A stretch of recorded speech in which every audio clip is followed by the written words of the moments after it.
guys, it's Brodical92 here giving you a deck update on my Evilswarm. So it's now post Tachyon Galaxy part of the format. So Evilswarm's got Tachyon released. So this card is what we've been waiting for. Basically, you can banish one Evilswarm monster from your grave to add one from your deck. If you activate that effect, you gain an extra normal summon that turn. So it helps with graveyard control, and really it just opens the possibilities up again, like especially if you go caster into Tachyon, banish Mandrago to add the Heliotrope, to normal summon Heliotrope again, to overlay into, you can then opens up Shockmaster plays as well as Ouroboros plays. So the only downside to him is if he does get Veiled and you do activate his effect and banish, you don't actually get his extra normal summon. So even if you banish to add and that resolves, if they effect Veiler from there, you don't get its effect. It's not like caster, because caster's effect has been ruled a condition after what's happened at YCS New Jersey. For those of you who don't know, it was ruled at YCS New Jersey that you could effect Veiler or Fiendish Chain caster, but now it's been changed because it's considered a condition that after he is normal summoned that he gains that effect. So even if he leaves the field for the rest of the turn, you can still normal summon an extra Evilswarm monster. So it's good news for us Evilswarm players and the Constellar players, for Pollux as well. So just keep that in mind, guys, that you can effect Veiler Tachyon so that they don't get the extra normal summon, though you have to have something like Skill Drain face up on the field first to negate the effect of caster. So let's get into the deck profile then, shall we? So we've got 3 caster, 3 Heliotrope.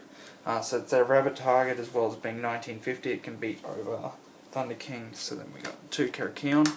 Like I said before, great for graveyard control, and he sets up those Shockmaster and Ouroboros plays. 2 Mandragora. Love this card, especially if you open him first turn and you go in second. He can just give you that advantage. He can lure out the bottomlesses and whatnot as well, so he really does help a lot. 2 Thunderbird. Absolutely love this card.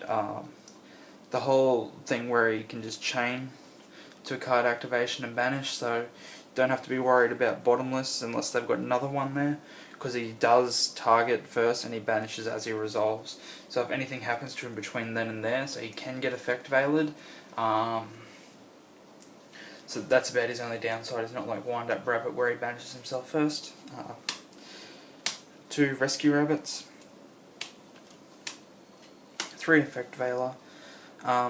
The only reason why you may have seen that I have 2 Tachyons before and not 3 is because I only have 2 at the moment. So I've decided to throw in a tech, and so I think this will come out as soon as I get my next Tachyon, though I'll see how it goes, because I may take something else out if it goes really good for me.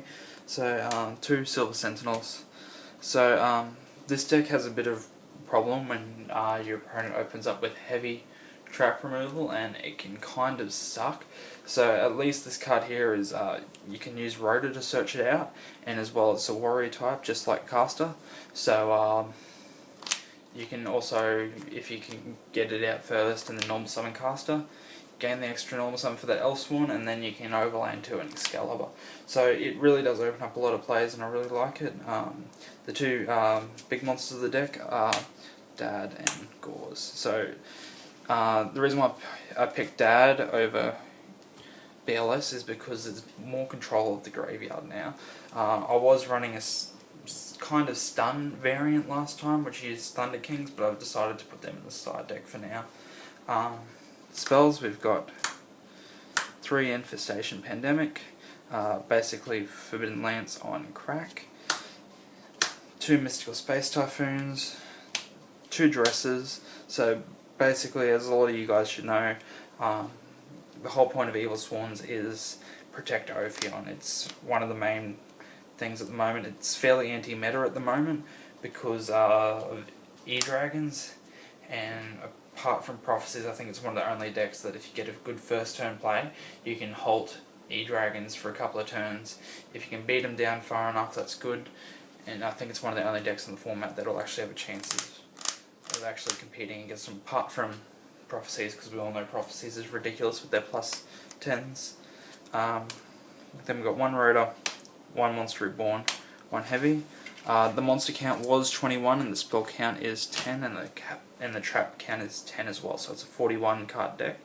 For traps we've got 2 Safe Zone, 2 Bottomless, 2 Compulse, 1 Infestation and Infection, 1 XYZ Reborn, 1 Solemn Judgment, 1 Solemn Warning. So XYZ Reborn to me is a fairly good tech. It seems to work really well. Especially when they activate Monster Reborn and they're targeting something like Gauze or something big, and you can chain it along, special summon your Ouroboros, not your Ouroboros, your Ophion, attach the XYZ material as its material, and basically making their Monster Reborn fizzle. So it really, I see it as being such a really good card in this format. For the XYZs, 3 Ophion, 2 Bahamut, 1 Nightmare, 1 Ouroboros, 1 Emerald, 1 Djinn, 1 Diamond Direwolf, 1 Pappy, 1 Cowboy, 1 Dweller, 1 Shockmaster, and 1 Excalibur. So like I said earlier guys, caster into caster as well as Silver Sentinel into a caster is Excalibur. If you've already got an Ophion out on field, it really can be game changing. I mean, there's not a lot these days that can get over 4K without having to remove it from the field. So if you guys have any suggestions as to what techs I should run, anything that I should add into the deck, just let us know in the comment section below, and don't forget to like, comment and subscribe. Thanks guys.